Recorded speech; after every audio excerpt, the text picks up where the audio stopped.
कमलनाथ को जाता है और हारती है तो भी क्रेडिट कमलनाथ को ही जाता है। कुबूल जी भी हमारे साथ स्टूडियो में है। कुबूल जी, ये जो हम बात कर रहे हैं, अब चर्चा कर रहे हैं कि कांग्रेस जिस तरीके से गिरी है, हारी है, कहां कुछ समय पहले तक ये चर्चा हो रही थी कांग्रेस बहुमत से आ रही है, और जैसा कि हमारे वरिष्ठ पत्रकार भी ये बात बताकर गए हैं कि कमलनाथ ने तो ये तक अपने मन में सोच लिया था कि कौन सा मंत्रालय किसको देना है, वो खुद को सीएम मान रहे थे, लेकिन नतीजे जो आए, किस जगह कांग्रेस चूकी है, आपको क्या क्या फैक्ट लगते हैं वहां पर? निश्चित तौर पे एक जो सबसे बड़ी बात है कि ये अगर जीत होती तो इसका श्रेय भी कमलनाथ को मिलता।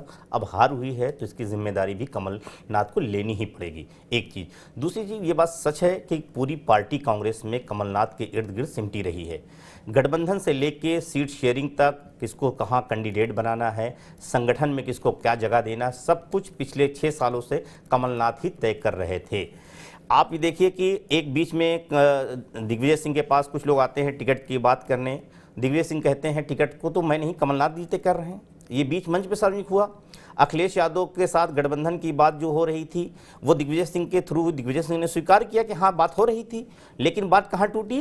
कमलनाथ से। कमलनाथ ने कहा कौन अखिलेश वखिलेश, आप बताइए, अखिलेश वखिलेश कह के। और वही चीज अखिलेश यादव की इतनी बुरी लगी कि अखिलेश यादव उसके बाद से लगातार किस तरह से, जो महज 3-4-5 सीटें मांग रहे थे, वो 71 सीटों पे चुनाव लड़ते हैं। 71 सीटों पे चुनाव लड़ने के बाद मुझे याद नहीं है कि समाजवादी पार्टी मध्य प्रदेश में कभी इस तरह के चुनाव प्रचार की हो और अखिलेश यादव कभी इतनी रैलियां की हो।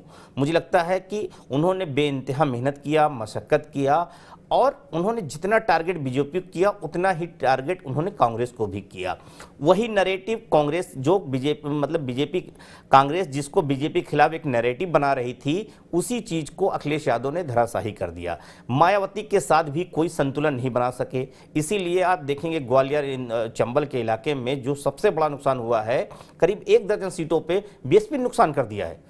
तो इस तरह की जो चीज़ें हैं, तमाम जो बड़े नेता हैं अलग अलग अभी बात कर रहे थे, कांग्रेस के जो अलग अलग ध्रुव हैं, चाहे वो जीतू पटवारी हों या राहुल हों, अर्जुन सिंह के बेटे हों या दिग्विजय सिंह हों, इन सबको एक साथ, दिग्विजय सिंह भले दिखते थे, दिग्विजय सिंह मशक्कत कर रहे थे, लेकिन दिग्विजय सिंह कितने तरीके मेहनत कर रहे थे। दिग्विजय सिंह साफ साफ कह रहे थे कि भाई कैंडिडेट हमारा सिलेक्शन नहीं है, हम तय नहीं कर पा रहे हैं, हम टिकट नहीं दिला पा रहे हैं। वो सारे कुछ बयान भी देते थे।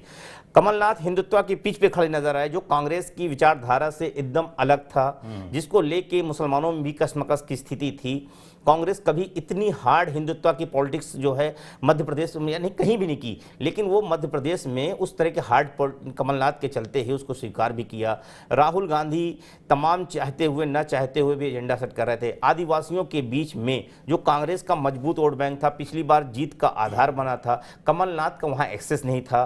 तो मुझे लगता है एक बहुत बड़ा कारण कमलनाथ का था। और कांग्रेस जो आत्मविश्वास बहुत ज़्यादा और कॉन्फिडेंस हो जाना कि हम जीत ही लेंगे। एक बात जो बात हो रही थी कि जनता है जो है, जनता के ऊपर भरोसे रह जाना। जनता के बीच केवल ये कि जनता हराएगी जिताएगी, निश्चित तो जनता हराती जाती है, मगर जनता को पुशअप बूस्टर देने का काम जो है वो पार्टियां तय करती हैं। संगठन बहुत कांग्रेस का कमजोर था, जो क्योंकि वोट डलाने का काम जो बूथों पे है, वो बूथों पे वोट डलाने का काम जो है वो जो है कार्यकर्ता करते हैं और जमीनी संगठन भी करता है। अगर संगठन मजबूत नहीं है, कार्यकर्ता मजबूत अच्छे से नहीं है, तो वो बूथ पर कैसे लड़ पाएंगे? अगर बूथ पर नहीं लड़ पाएंगे तो निश्चित तौर पर आप फिर जीत का आधार नहीं तय कर पाएंगे।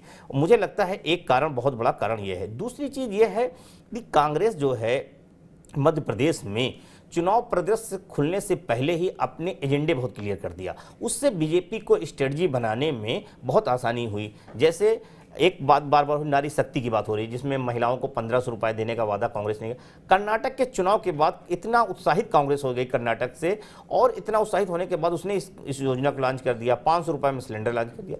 उस वक्त शिवराज सिंह चौहान मुख्यमंत्री थे, उन्होंने इसको पकड़ा और वो समझ गए कि महिलाओं वोटर जो बीजेपी का, खासतौर से जिसको साइलेंट वोटर कहा जाता है, मोदी का साइलेंट वोटर कहा जाता है, और वो बीजेपी की लगातार जीत में एक के बाद चाहे वो बिहार हो, कर्नाटक हो, तमाम राज्य, दिल्ली हो, पश्चिम बंगाल में आप देख लीजिए तो वो ममता बनर्जी का हो जाता है, दिल्ली में केजरीवाल की जीत का आधार बन जाता है। तो इस चीज को शिवराज सिंह चौहान ने बहुत पकड़ा, और शिवराज सिंह चौहान ने जो लाडली योजना है उसको लॉन्च किया, और वो जो है कहीं ना कहीं उसको काउंटर नहीं कर पाई। बोलिए, आपने कई कारण गिनाए। हमारे फील्ड से साथी संदीप इंदौर से और भोपाल से आमिर हमारे